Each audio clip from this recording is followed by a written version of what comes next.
First of all, happy Easter, everyone. Probably already seen many of you at sunrise service this morning. I don't know when you're watching this, but today we're going to be starting our second book that we're reading through together as a church, and that's the book of Ephesians. And so I just wanted to give a little bit of an introductory video and kind of make sure that we're all on the same page on how we do this.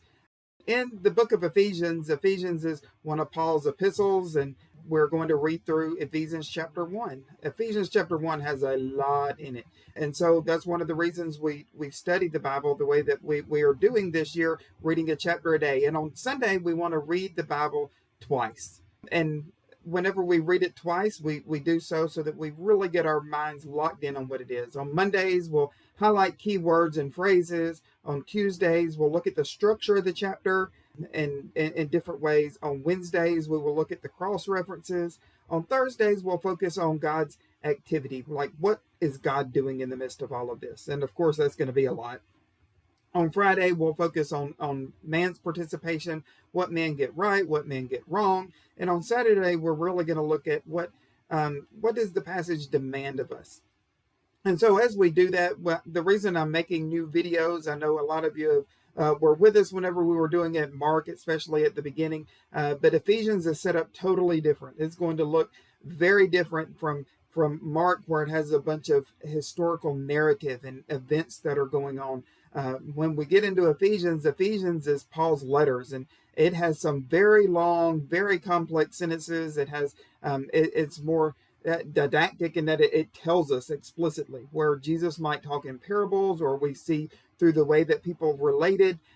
Once we get to these epistles, then it's going to be more, it tells us explicitly, this is what we're supposed to do or how we're supposed to act. And so it's very deep, it's very rich, and I'm excited to look at it together. But as we're looking at why we're reading it together, I want to bring out a few things. One, we're reading the chapter twice, and ideally you would use multiple translations. The Bibles that you see on the screen, those are three that I use very regularly. The one on top, the little bitty one, is ESV. The one in the middle is the one you'd probably see me with on Wednesday night. It's a CSB. And then the one on the bottom is a New American Standard Bible. And so the reason we use multiple translations, like here's a picture of what multiple translations look like. And I don't know if you want to pause the video and look at it a little bit. I have a slide in just a minute that'll highlight some of the differences, but sometimes it's good to look not just how the text differs, but different things that different Bibles do.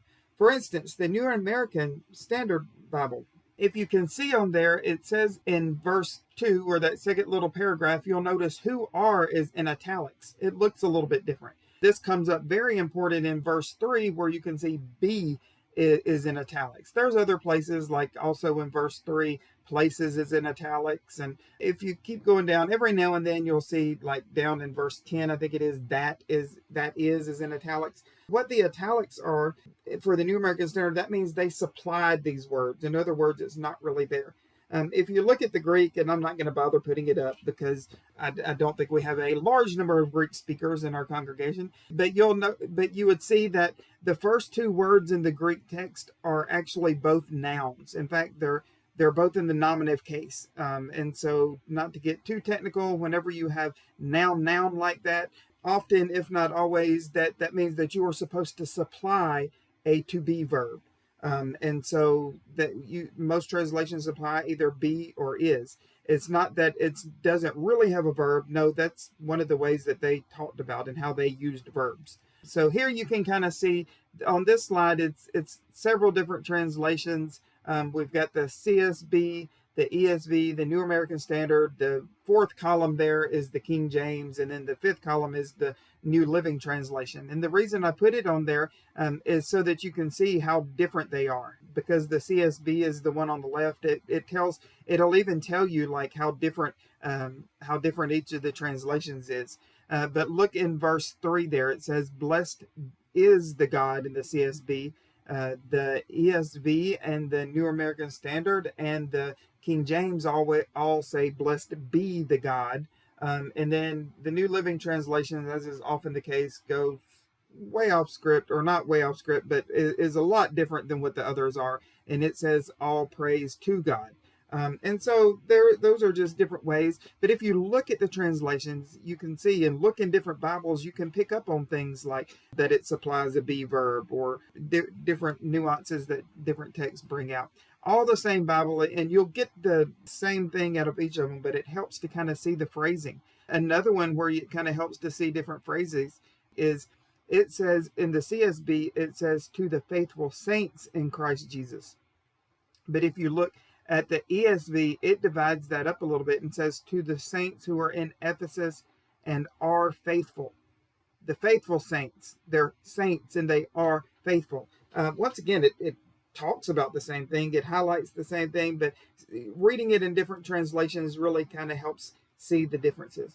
And so once again, here's the summary of what we're doing. We're going to read it twice, hopefully in a couple of translations. I'll be back tomorrow where I show a little bit about how highlighting keywords and phrases and things. And then we're going to look at the structure and cross references and really focus on God and focus on man, and then see what the passage demands of us.